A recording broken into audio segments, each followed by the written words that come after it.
Healthcare justice. We've been waiting a long time.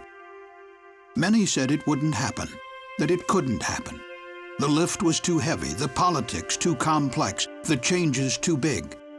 At times, health reform was a monumental challenge, or was declared altogether impossible.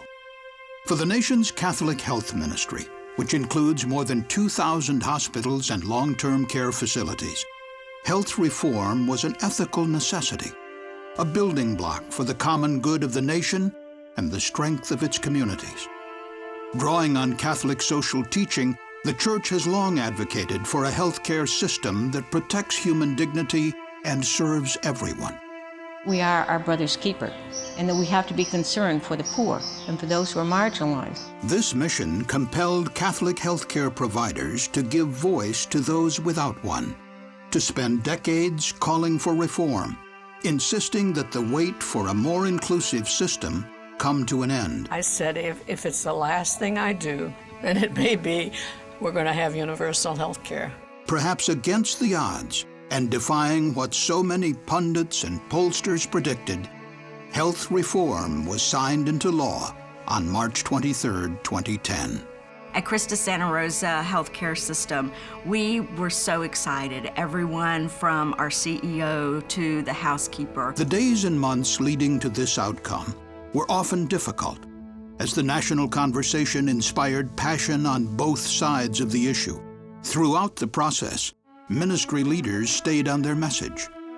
Well, you know, I'm proud of a lot of people because I think the ministry represented by the Catholic Health Association played a pivotal role in making health reform happen.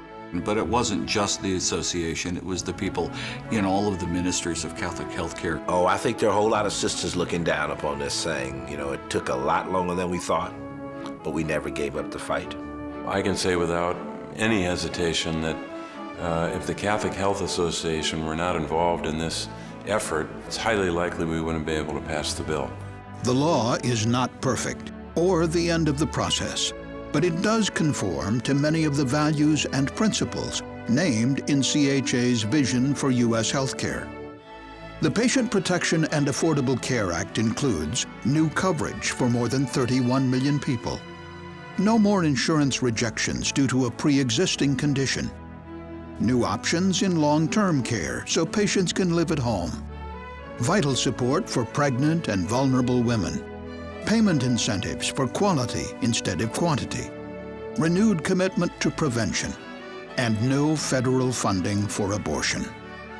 One of the things that we're very confident about is that our obligation moves somewhat from individual patient care to caring for communities and becoming accountable for community health issues. And we're very excited about the opportunity.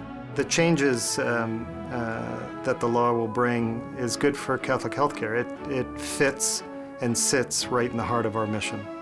Catholic healthcare is not a newcomer to reform advocacy. The vision document was only the most recent of many efforts over dozens of years to outline principles for change and persuade the nation's leaders to act. From the time pioneering sisters first arrived in the U.S. and helped build the nation's healthcare system, Catholic-sponsored providers have been treating persons and communities in need. In 1875, there were 75 Catholic hospitals. By the beginning of the 20th century, there were almost 400. We've had a rich history in Catholic healthcare. We've gone where no one else wanted to go. We went because people needed us. I think that's been a history throughout our ministry. Over the next several decades, Catholic healthcare continued to live out its mission, which grew ever larger as America's healthcare infrastructure failed to support millions of people. In the 1980s, President Ronald Reagan joined many of his own predecessors in calling for national action on healthcare. After seeing how devastating illness can destroy the financial security of a family, I'm directing the Secretary of Health and Human Services to report to me by year-end with recommendations on how the private sector and government can work together to address the problems of affordable insurance. In the 1990s, a new administration was attempting a seismic shift in healthcare policy. Jay's in the 1993, I guess it was. We were very fortunate, although we didn't agree with everything that was in the Clinton plan. They had some very good tenets in it.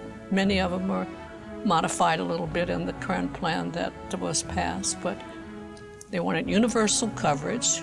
And then when we finally had the what we thought was a final package, and had a wonderful ceremony in the Rose Garden. I was there. Sister Bernice Carell was the chair at that time of CHA, and Bernice was up there with the president, and she's as short as I am, but she was standing tall that day, and we were so proud that we were part of that. The Clinton plan eventually collapsed under its own political and legislative weight. The work would continue. By 2004, the number of uninsured had grown to 46 million people, up from the 40 million who lacked coverage when President Clinton attempted reform 10 years earlier. With the situation only getting worse, Catholic healthcare leaders again stepped up. Advocacy historically has tended to be reactive, what's hot on the hill. We said with Covering a Nation that we're in it for the long haul. We were going to invest in resources, and we were going to work to develop grassroots efforts to enable and advocate for social change. When it finally became a top priority for the administration, we were ready to act. I'm particularly proud of the role that I think our members played in relationship to health reform this year. They were very active, and on many occasions we heard this from national leaders about how active the Catholic ministry was in getting health reform eventually accomplished. We do need to celebrate the fact that this is the most important movement since 1965 in terms of healthcare policy. I'm all for having a big party over what we did get and then digging in and starting to work hard for the future. For many in Catholic healthcare, reform means new opportunities to serve those in need and to shape their communities into healthier, stronger places.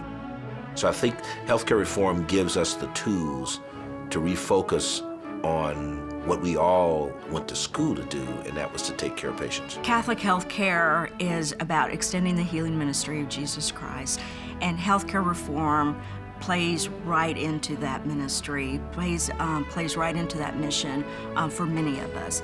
I think many people will feel that the journey has come to an end when it's actually just begun. It was the right thing to do to pass this legislation. It's pro-life legislation, and we're going to continue to call upon the Catholic Health Association for work as we implement this legislation, not just in the near term, but over time. Hello, everybody.